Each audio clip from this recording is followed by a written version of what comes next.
Dear students, today I would like to discuss the words which are used in between two subjects. With them, accordingly, first subject of the sentence, the verb will be applied. पहले कर्ता के अनुसार subject का प्रयोग होगा। इस पर प्रकाश डालते हैं कि पहले एक लिस्ट बना लें, क्योंकि वो कॉमन एरर्स में उसका बहुत महत्व है। कॉमन एरर्स में आप देखें कि अगर थोड़ी सी भी लापरवाही की तो गलत हो जाता है। जैसे इन शब्दों का, कौन कौन शब्दों का, यानी एक तरीके से फ्रेजेज का कह लो,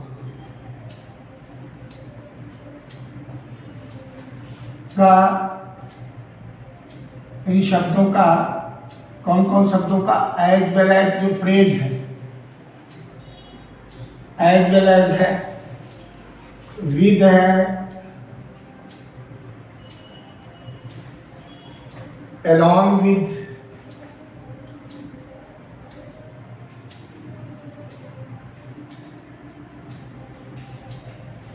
together with,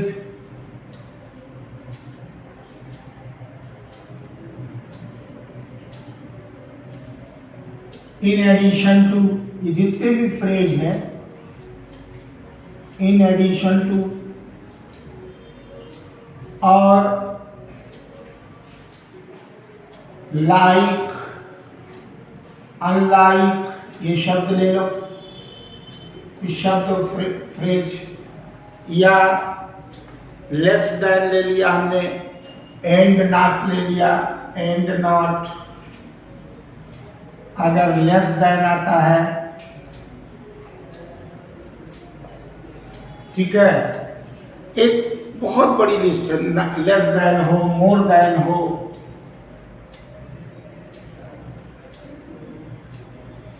इंक्लूडिंग हो, एक्सक्लूडिंग हो,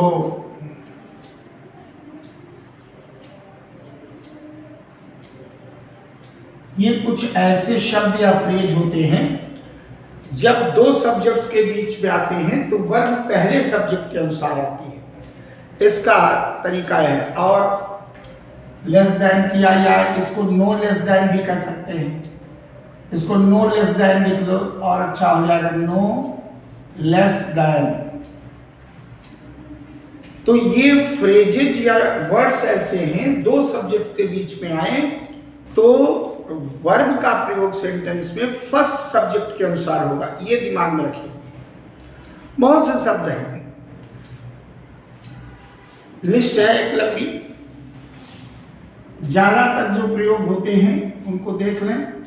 रादर देन, क्योंकि इन्हीं में प्राय सभी कॉम्पिटिटिव एग्जाम्स में दिक्कतें आती हैं इन शब्दों के प्रॉपर यूज में, और उनका प्रयोग जब आप करते हैं तो निश्चित रूप से गलतियां कर देते हैं। एक्सेप्ट है, बिसाइड्स है, ये वो चीजें हैं कि जब भी वाक्य में प्रयोग, ऐसे अनेक शब्द, लेकिन ये जो एबेंडेंट यूज होता है उनको आप ऐसे समझ लो। तो ये जहां जहां शब्द आएंगे, जिस सेंटेंस में, तो उस सेंटेंस में पहले इनका प्रयोग जो होगा, ये जो सूची बनाई है का प्रयोग दो सब्जेक्ट्स के बीच में जब होता है, दो सब्जेक्ट्स के बीच हो तो वर्ब पहले सब्जेक्ट के अनुसार, वर्ब पहले सब्जेक्ट के अनुसार लगेगी। ये नियम पूरा लिख लें, पहले सब्जेक्ट के अनुसार प्रयुक्त होगी। ये इसका नियम है, अनुसार प्रयुक्त होगी। ये दिमाग में रखें। अब आप देखिए इनका कुछ प्रयोग के द्वारा इसको समझिए। अब जैसे हमने कहा, अब क्रमशः अलग अलग इनका प्रयोग होता है और ये इंग्लिश ग्रामर में इसका बहुल प्रयोग होता है, बहुत ज्यादा प्रयोग बाहुल्य है इसका। जैसे एक सेंटेंस है ए रादर और आगे दे दिया विद ऑल हिज, एक डाकू विद ऑल हिज हमने कर दिया फॉलोअर्स। तो अब यहां पर जो वर्ब आएगा उस पर ध्यान देना है और यहां हमने लिख दिया अरेस्टेड।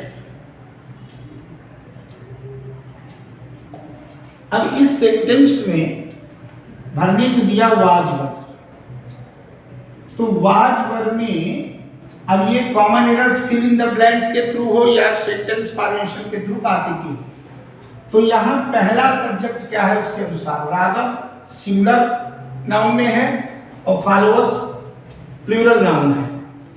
ये प्लूरल फॉर्मेशन, ये सिंगुलर फॉर्मेशन, तो इसके अनुसार होगी, यानी ये एप्रोप्रिएट होगा और यहाँ पर वाज का प्रयोग होगा। ये समझाना था। ऐसे अनेक, जैसे हमने कहा, दूसरा देख लीजिए सेंटेंस, जैसे हम कहते हैं कि हिज फिलॉसफी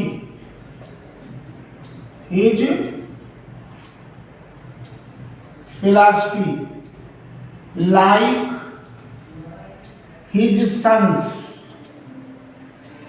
हम इसको फॉर्मेशन पूरा सेंटेंस करके कर सकते हो। लाइक हिज विजन्स, यहां पे लगा दो लाइक विजन्स। अब यहां पर कोई भी सेंटेंस आता है तो आपको मान लीजिए वाज वेयर में ही भरना है और हमने कर दिया हिज ओन, और उनके बाद यहां पर कहा कि सही भरिए वाज वेयर में, तो his philosophy like his visions, ये प्लूरल फॉर्मेशन है सिंगुलर, इसके अनुसार यहां भी वाज का प्रयोग होगा। यहां लाइक हो या अनलाइक हो, दोनों में सिंगुलर वर्ब का ही प्रयोग हो। अब सिंगुलर वर्ब क्यों? क्योंकि पहला सिंगुलर फॉर्मेशन है, सिंगुलर फॉर्मेशन में होगा तो निश्चित रूप से वहां पर क्या होगा, पहले सब्जेक्ट के अनुसार। अब जैसे द थीफ,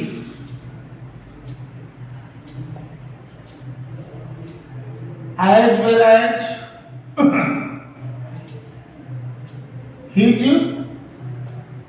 वही फॉलोअर्स कर दो, हिज एज वेल एज या हिज सन्स कर दो, इसमें बदल दो हिज सन्स, और यहां पर दे दिया गया खाली जगह भरने को और यहां अरेस्टेड। तो नियम कहता है पहले के अनुसार, तो thief singular formation, sons plural formation, तो इसके अनुसार यहां पर। अब मान लीजिए यहां पर इज एम आर में से दे दिया प्रेजेंट टेंस में, तो इज एम आर में से क्या आएगा, सिंगुलर में इज का प्रयोग होगा। जबकि लिखा है the thief as well as his sons, लेकिन if two subjects are connected with as well as, along with, together with, like, unlike, in addition to, no less than, more than, rather than, so verb will be applied accordingly the first subject of the sentence, पहले के अनुसार आएगा। इस पर विशेष ध्यान में। एक और सेंटेंस जैसे मैंने लिखा the thief not his sons, मान लीजिए the thief not his sons. अब इसमें नॉट आ गया, नॉट से भी जुड़ा कोई दिक्कत नहीं, और यहां पर हमने कर दिया मान लीजिए वर गिल्टी, तो आप पकड़ लेंगे कि इस सेंटेंस में वर गलत है। क्यों? Accordingly the first subject verb will be used, तो यहाँ पर ये गलत है। अगर वाच कर दोगे तो सही हो जाएगा। जो भी प्रयोग आप करते हैं, जैसे हमने कहा कि सेंटेंस लिखा कि ही रादर देन हिज विक्टिम्स। एक और सेंटेंस देखें, ही रादर देन हिज विक्टिम्स। ही, अब रादर देन का प्रयोग आ गया, ही रादर देन हिज विक्टिम्स।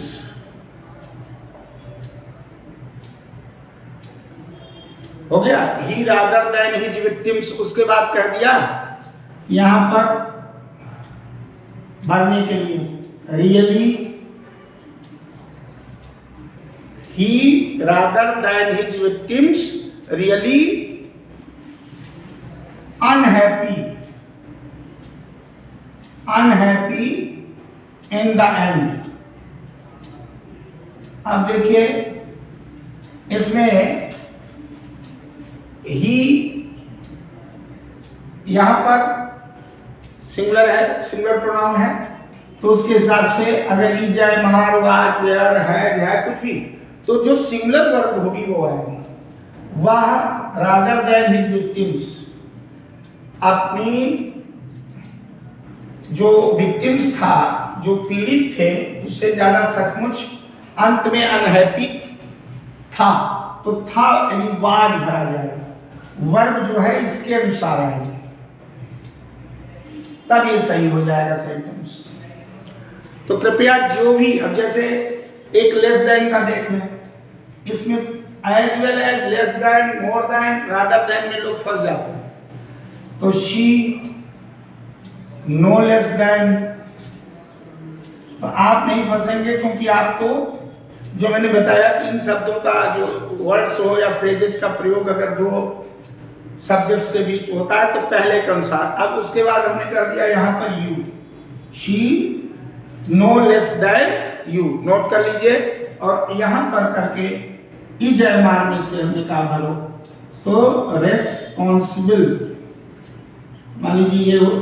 अब इसमें देखिए she know less than you, निकटवर्ती सब्जेक्ट यू है, लेकिन वर्ब हमको she know less than you is responsible. अगर इजमार में भरना होगा तो इज का प्रयोग होगा। ये प्रायः प्रयोग जो आते हैं इन पर ध्यान दीजिए। कोई भी एलान विद हो तो कृपया इनका प्रयोग बहुत, इसी प्रकार से जो पूरी लिस्ट है अभी जो बनाई, उनमें सारे वाक्य बनते चले जाएंगे और उनमें वर्ब फर्स्ट सब्जेक्ट के अनुसार ही आएगी। अंडरस्टूड? इसको नोट कर लें। अब जैसे एक आता है, इनको छोड़ दें, इसी क्रम में पेयर में नॉट ओनली बट आल्सो। अब देखिए ये पेयर में है, नॉट ओनली और बट आल्सो। अब जहां भी ये प्रयोग होंगे वहां भी यही स्थिति होगी। नॉट ओनली बट आल्सो, जैसे हमने कहा नॉट ओनली इंडिया, सेम नियम, नॉट ओनली इंडिया, न केवल Bharat, but also, not only India but also. आगे हमने कह दिया, या न केवल बट आल्सो कहें, खाली हम बट भी रखें तो भी चलेगा। ध्यान दीजिए, केवल आल्सो नहीं है तो भी बट हो या बट आल्सो, दोनों का प्रयोग हो जाएगा। लेकिन ध्यान दें कि पहला not only India but also, और इधर हमने दे दिया बट ऑल कंट्रीज, मान लो बट आल्सो या ऑल कंट्रीज, या बट, चाहे बट लिखो या बट आल्सो, ऑल कंट्रीज।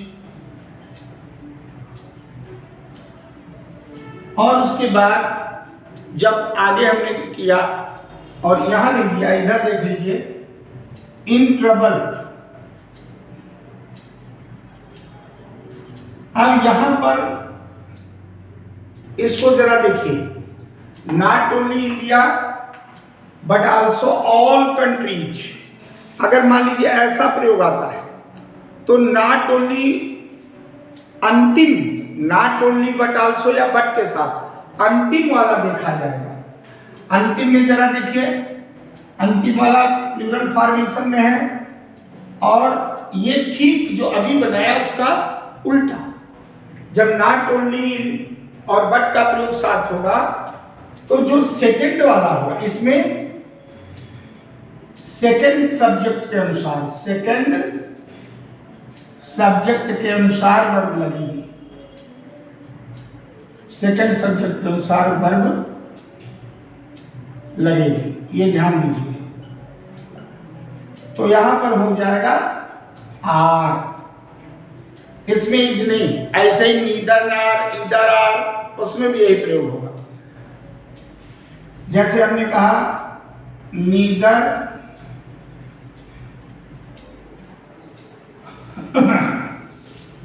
ही और नार हिज फ्रेंड्स,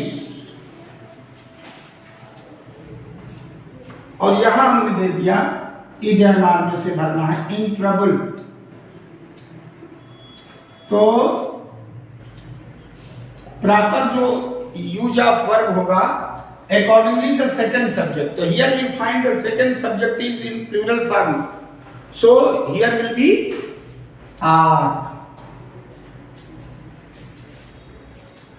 आर का प्रयोग ऐसे ही इधर आर में भी, अगर इधर आर है तो उसमें भी यही होगा, आई इधर ही आर हिज फ्रेंड्स, इसी को लेकर। तो वहां भी यहां सेम प्रयोग होगा। क्यों? क्योंकि पेयर जो है, जब पेयर होता है तो उसमें अंतिम वाले के अनुसार लिया जाता है। अब जैसे एक इससे थोड़ा अपवाद है, अपवाद स्वरूप जरा देखिएगा, ये थोड़ा बिल्कुल अलग है। ये तो रूल हो गया, लेकिन एक अपवाद देखिएगा, एक्सेप्शन है, बहुत महत्वपूर्ण है इसका। एक्सेप्शन क्या है कि अगर नथिंग बट आए और नथिंग बट के बाद नाउन हो, अब नाउन चाहे ये नाउन सिंगुलर हो या प्लूरल हो, उससे मतलब नहीं है, सिंगुलर प्लूरल कोई भी नाउन हो, लेकिन वर्ब सदैव सिंगुलर रहेगी। ये अपवाद है जो उसके नथिंग बट दो साथ में है, वर्ब सदैव सिंगुलर रहेगी। अब जैसे हमने कहा नथिंग बट और उसके बाद दिया ट्रीज, तो यहां पर इज एम में से भरना है और यहां लिख दिया ग्रोन एवरीवेयर। तो यहां जनाब इज एम में ट्रीज प्लूरल है तो दिख रहा कि आर होगा, लेकिन एप्रोप्रिएट है इज, क्योंकि आपको एक्सेप्शन मालूम है कि नथिंग बट के साथ verb will always be in singular form, singular form में वर्ब होगी, प्लूरल में कभी नहीं होगी, इसलिए इसका विशेष प्रयोग करें। अब जैसे मान लो ये तो चलो ठीक है, अब अगर हम ये कह दें कि यहां पर चलिए सिंगुलर प्लूरल था, अब प्लूरल में ट्रीज के साथ लग रहा कि आ आएगा, लेकिन मान लीजिए हम इसी को करते हैं नथिंग बट स्नो, ये अनकाउंटेबल नाउन है, ये काउंटेबल नाउन है, तो इसमें तो आप जानेगा स्नो इज फाउंड एवरीवेयर, इसमें कोई दिक्कत नहीं है। लेकिन दिक्कत कहां पे है? जब प्लूरल नाउन होता है, ये प्लूरल नाउन था तो प्लूरल नाउन के साथ वर्ब आता है प्लूरल, लेकिन यहां पर ऐसा नहीं हुआ। इसी प्रकार से बहुत ध्यान से ये चीजें आपको ज्यादा से ज्यादा प्रयोग करनी है और ये नथिंग बट वाला प्रयोग बहुत ध्यान रखना। इसके साथ तो कोई भी जान जाएगा कि अनकाउंटेबल है, प्लूरल बनता नहीं, ई जाएगा। लेकिन ट्री का ट्रीज प्लूरल बन गया, फिर भी ई जाएगा। क्यों? नियम है कि if the plural noun, whether plural noun और singular noun is governed by nothing but, verb will always be singular, verb singular ही होगी, ये ध्यान रखना है। और प्रयोग इसके आगे कराएंगे। Thank you very much.